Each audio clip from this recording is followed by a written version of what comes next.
Palestinian refugees who fled or were driven out of Israel after its creation. They hope a peace plan will allow them to return to their former homes in Israel, but Israel says that will never happen.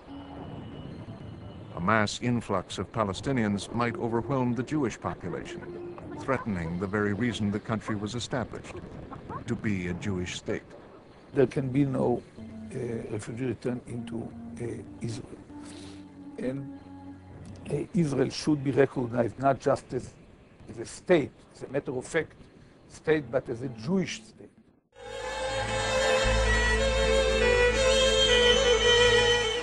In the Al-Jalazon camp near Ramallah, nobody has forgotten they are still refugees, or their right to return to the homeland they were driven from when the State of Israel was founded. Abu Hafez was just 13 years old when his family's exile began. The feeling of pain and injustice is still as strong in him today as it was nearly 60 years ago.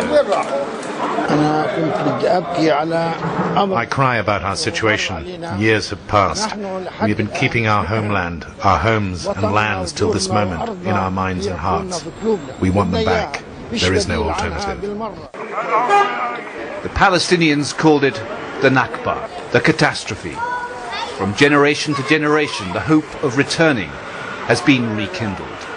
My parents are Abu Hafez's age, and they taught me that I should always say that I want to return, because they themselves want to return, and they cry when someone speaks about the right to return, because there is some sort of a romantic relationship between my father and his land. This is what people do not understand in the West. This is what remains of Bet Nabala, the village Abu Hafez still calls home, near Lod in central Israel. The Jewish state will accept what they call a just solution to the refugee problem, but that does not include a wholesale right of return.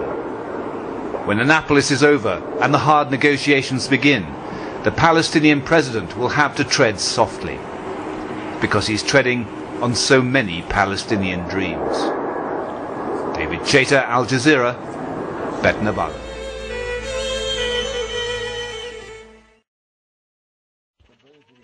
Palestinian refugees on the road again, scenes that echo the past. A past in which the camps in Lebanon came all too often under siege. And among the hundreds of thousands of Palestinians in this country, deep concern about once again being held responsible for the nationwide crisis being faced. Every time there's an explosion, they blame the Palestinians for it, says this man. You should understand there are political divisions here, and the groups try to take advantage by blaming everything on us. During the past 6 decades, Palestinians in Lebanon have come under attack on numerous occasions, not only by the Israelis, also by several Lebanese movements, ranging from the Christian Phalangists to the Shia Muslim Amal militia. Time after time, the refugee camps have been placed under siege, and time after time, Palestinian civilians have come under fire. Historically, there have always been sections of Lebanese society that see the refugees as a threat, that hold the Palestinians responsible for all the society's ills, ranging from the civil war to the crisis in Nar al-Bared and even the current wave of bombings. The Lebanese have divisions. They shouldn't settle it at our expense, says this refugee. We are civilians. But on this occasion, the Sonora government, itself under political siege, has shown an appreciation of the delicate relationship between Palestinians and Lebanese, consulting with the mainstream Palestinian factions and insisting that the relationship must be protected. Let me tell you that Palestinians in the camps and outside are our brothers, and we share with them since they were driven from their homes. Is an idea of the scale of that refugee camp, and indeed others in the region, and the kind of living conditions people have to put up with? Yeah, Nahr al-Bared is one of the large refugee camps in Lebanon, in North Lebanon. Many thousands of Palestinian refugees live in it. Most of the inhabitants will now be descendants of people who lost their homes in 1947, 1948 when Israel was established. They would probably originally be from what is now northern Israel, because many people from the north of British Mandate Palestine ended up in Lebanon. The refugee camps in Lebanon are some of the worst in the Arab world. The refugees there are banned from working in many jobs, and so they can only really be low-income wage earners. They are not entitled to many of the health and education services that Lebanese citizens are entitled to. Their needs, their very basic needs, are provided by the United Nations Works and Relief Agency, UNRWA. There's high frustration amongst them, and I think the urge, if you like, for a return is highest amongst those refugees in Lebanon.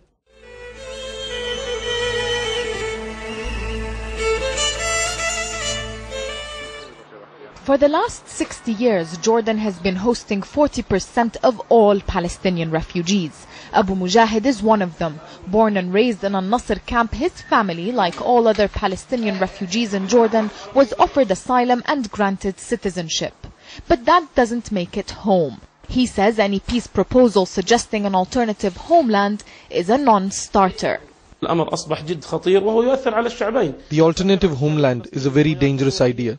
It means the loss of Palestinian rights and loss of Jordanian rights. Property, sovereignty, because it implies that Palestinians will be settled in areas that are meant to be for Jordanians. Officials in Jordan agree and say the alternative homeland concept is simply a diversion, basing their position on UN Resolution 194, which guarantees the right of return of all Palestinian refugees.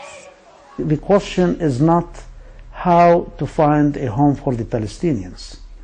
The question is, the Palestinians have a home. They have been evicted from their home and they want to go back to it. The Israeli proposal to make Jordan the alternative homeland for Palestinians effectively implies the expulsion of Palestinians from the occupied West Bank, driving them to the east of the river, and suggesting that Jordan take control of the West Bank administration as an alternative to an independent Palestinian state.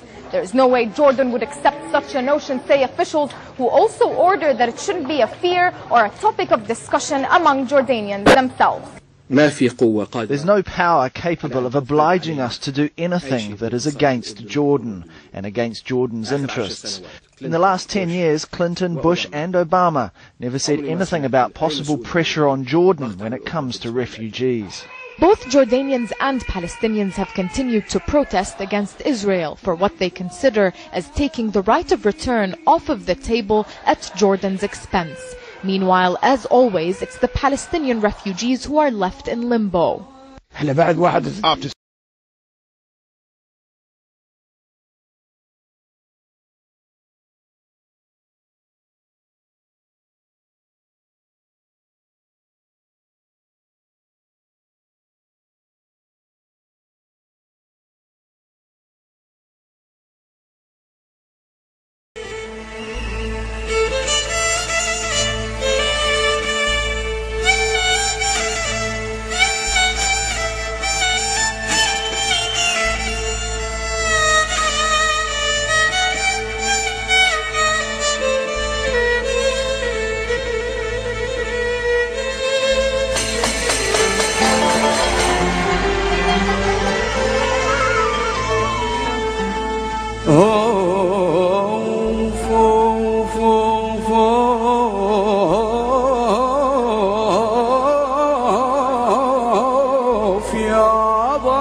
أهلي في فياف الأرض هاموا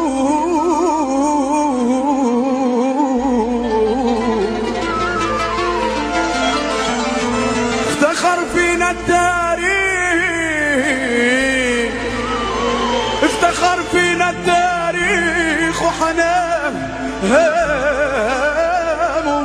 كتر ما صبر شعبي على عذاب